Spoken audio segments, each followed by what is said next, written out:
Welcome everyone. In the previous lecture, we'll complete the chapter nutrition. हम लोगों ने nutrition को काफ़ी अच्छे तरीके से समझा और हमें बहुत अच्छे कमेंट्स भी मिले उस चैप्टर पे। कुछ आउटसाइडर ने भी उस लेक्चर को देखा जिनको ना तो बायोलॉजी में इंटरेस्ट था, पर उस न्यूट्रिशंस को हम अपने बॉडी में कैसे यूटिलाइज करते हैं और कैसे अपने लाइफ को, अपने लाइफस्टाइल को हेल्दी रख सकते हैं, उस पे हमें कमेंट मिला। ठीक है, तो बायोलॉजी आपको एज अ सब्जेक्ट भी मत लीजिए, आप एज अ ह्यूमन बीइंग है तो आप सराउंडिंग्स को भी हमें जानना है, अपने लाइफस्टाइल को, अपने बॉडी के सारे ऑर्गन्स की उनकी क्या फंक्शनिंग है उसके लिए भी हम जानकारी ले सकते हैं। तो हमें काफ़ी अच्छा लगा, मैं बहुत एक्साइटेड हुआ उसको देखकर, उस कमेंट से। अब मैं उस कमेंट पे तो कमेंट का रिप्लाई दिया हूँ, अब उनका रिप्लाई वापस कब आता है कि वो कौन है क्या है, तो हमारा कन्वर्सेशन काफ़ी अच्छा होगा। तो जैसे आप सभी लोग जानते हैं कि जब चैप्टर ख़त्म होता है तो ये लेक्चर जो बनाते हैं हम, ये आपको रिवीजन या कहिए समरी उस चैप्टर की या कहिए टेस्ट के रूप में ये इसको हम देते हैं। अगर किसी को कुछ भी एग्ज़ाम के पहले तैयारी करना है तो वो इतने लंबे लंबे लेक्चर जो है कि पॉसिबल नहीं है फिर से वॉच करना, क्योंकि बच्चे जो हैं हमें जो फॉलो कर रहे हैं वो जो है कि नोट्स बना रहे हैं, वो उसका भी कमेंट मुझे आया है। पर उस नोट्स को फॉलो करने के बाद आप एट अ ग्लांस तुरंत जो है कि पूरा वीडियो नहीं देख सकते हैं, तो आप कुछ क्वेश्चंस के रिवीजन कर सकते हैं। तो वो क्वेश्चंस यहीं पर होते हैं जहां से पॉसिबल है आपके बोर्ड के एग्ज़ाम में आने के। और इस वीडियो को हम ज़्यादा नहीं खींचते हैं, सिर्फ 5 मिनट 6 मिनट्स के ही होते हैं। ये तो कुछ 2 मिनट्स पहले के में चले जाते हैं आपको समझाने के लिए, नहीं तो उसको अगर आप स्किप भी करते हैं तो भी काफ़ी छोटा जाता है। लेकिन स्किप ना करिए, वो ज़्यादा ज़रूरी है, क्योंकि जो चीज़ें बताते हैं वो ज़्यादा ज़रूरी होती है। ठीक है, तो लिखने पढ़ने की चीज़ तो अपने जगह पर है, पर कभी कभी सुनने की चीज़ भी होती हैं जो उससे आपको काफ़ी चीज़ें मिल सकती हैं। तो हर तरीके के, हर बार के तरीके जो हम लेक्चर लाते थे उसमें नेम द फॉलोइंग और डायग्रामेटिक बेस्ड थे, पर इसमें कुछ ऐसा डायग्रामेटिक बेस्ड हमें क्वेश्चंस का मिला नहीं। एक बैलेंस डाइट पे मिल रहा था, ठीक है, लेकिन अब उसको यहाँ पर मतलब ड्राइंग करना, उस बैलेंस डाइट को प्लेट में दिखाना, राइस, पल्स, चपातीज और फैट्स या फिर कर्ड, पनीर वगैरह दिखाते तो वो आपको उतना क्लियर नहीं होता।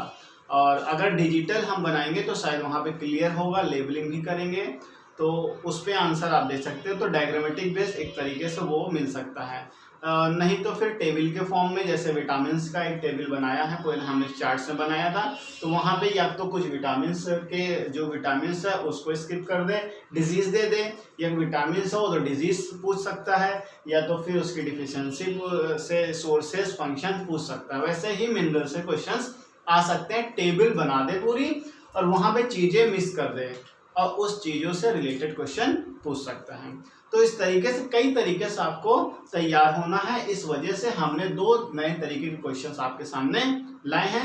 नेम द फॉलोइंग तो आपका पेट है, इसे करना, और इसके जो इम्पोर्टेंस है इस क्वेश्चंस के वो हमने कई पीछे लेक्चर में बताए हैं। यहाँ पे हमने स्टेट द यूज ऑफ और write the disease due to deficiency of the following लिया है, क्योंकि इसमें आपको डिजीज ही और उसके फंक्शन पे ही ज़्यादा हमने फोकस किया। Now let's start. Name the following. A mineral required for clotting of blood.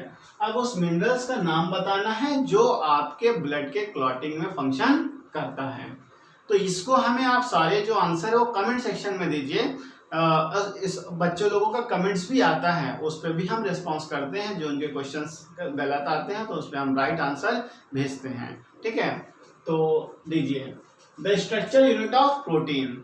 और ये तो आपके लिए हमें लगता है बताना मुश्किल है, लेकिन अगर लेक्चर देखेंगे प्रोटीन का तो वहाँ पर ढूंढने वाले बच्चे आंसर ढूंढ लेंगे, क्योंकि हमने बोला है, समझाया है। A rich source of carbohydrate. अब सोर्सेस की अगर बात करें तो सॉरी, सोर्सेस में कार्बोहाइड्रेट्स में हमने कई नाम लिखे थे, लेकिन रिच सोर्स ऑफ कार्बोहाइड्रेट पूछा है तो उस सबसे ज्यादा कार्बोहाइड्रेट किसमें है वो आंसर आपको देना है। और वाटर सोल्यूबल विटामिन, अब हमने एक एग्जाम्पल के थ्रू को विटामिन फैट और वाटर को अलग किया था। अब वो एग्जाम्पल अगर याद होगा तो इस दोनों क्वेश्चंस को इजीली सॉल्व कर लेंगे, नहीं है तो फिर लेक्चर देखिए विटामिन का, वहां पर मिलेगा। अब फैट सोल्यूबल विटामिन, तो जब पूछा नहीं है कि एक या दो तो पूरा ही लिखना है। A disease cause by the deficiency of iron, iron की डिफिशियंसी बताना है कि उसकी कमी से कौन सी डिजीज होती है। A mineral present in bones and teeth, अब बोन्स और टीथ में कौन सा मिनरल्स पूछा है वो आपको देना है। सनशाइन विटामिन, अब विटामिन पढ़ाए थे तो किस विटामिन को सनशाइन विटामिन कहते हैं वो आपको देना है। Disease deficiency disease of vitamin C and D, तो विटामिन सी एंड डी से कौन सी, उनके कमी से कौन सी डिजीज होती है वो आपको बताना है। An essential element of protein, अब एसेंशियल एलिमेंट ऑफ प्रोटीन इसमें आपको बताना पड़ेगा, क्योंकि जब हमने आपको विटामिन मिनरल्स बताया था हम आपको उसमें उसके कंपोनेंट्स बता रहे थे, इसमें ये प्रेजेंट होता है, ऑर्गेनिक है कि इनऑर्गेनिक है। और बात करें तो हमने विटामिन तक डिस्कस किया था तो सारे ऑर्गेनिक थे। मिनरल्स जो है कि ऐसा न्यूट्रिएंट्स है जो इनऑर्गेनिक होते हैं। तो ये हो गया नेम द फॉलोइंग। बात करते हैं स्टेट द यूज ऑफ, यहाँ पे हम आंसर नहीं देंगे क्योंकि डायग्रामेटिक बेस हम समझाते थे, लेकिन ये डायग्रामेटिक बेस नहीं है, इसी का ही इधर का एक दूसरे तरीके से पूछने का तरीका है। यहाँ पे भी कुछ क्वेश्चंस हैं जैसे एसेंशियल है, सनशाइन विटामिन है, स्ट्रक्चर ऑफ प्रोटीन है, तो ये सब टर्म से आपको थोड़ा फ्रेंडली होना पड़ेगा, क्योंकि चीज़ें जो आंसर है सब आपके उस लेक्चर में मिल जाएंगे, लेकिन जो पूछने का तरीका है उसी से बच्चों को प्रॉब्लम हो जाती है, तो ये सब आपको जानना पड़ेगा। आयोडीन, आयोडीन का क्या यूज है वो लिखना है। आयरन मतलब एक तरीके से आपको फंक्शन लिखना है कि आयोडीन का क्या फंक्शन होता है, आयरन का क्या फंक्शन है, and vitamin C, carbohydrate, water and the sodium, सभी के फंक्शन लिखना है। हमने आपको पहले भी लेक्चर में बताया था कि इस लेक्चर में आपको क्या कहते हैं फंक्शन और डिजीज याद होना चाहिए, ठीक है। Write the disease due to the deficiency of the following, अभी देखिए यहाँ पर फंक्शन पूछ लिया, यहाँ पर आपको मिनरल्स विटामिन दे दिया है। अब इस इनके सोर्सेस की या इनके कमी से कौन सी डिजीज होती है, तो vitamin A, vitamin C, vitamin D, vitamin K and the iron, calcium, तो इनके कमी से कौन सी डिजीज होती है।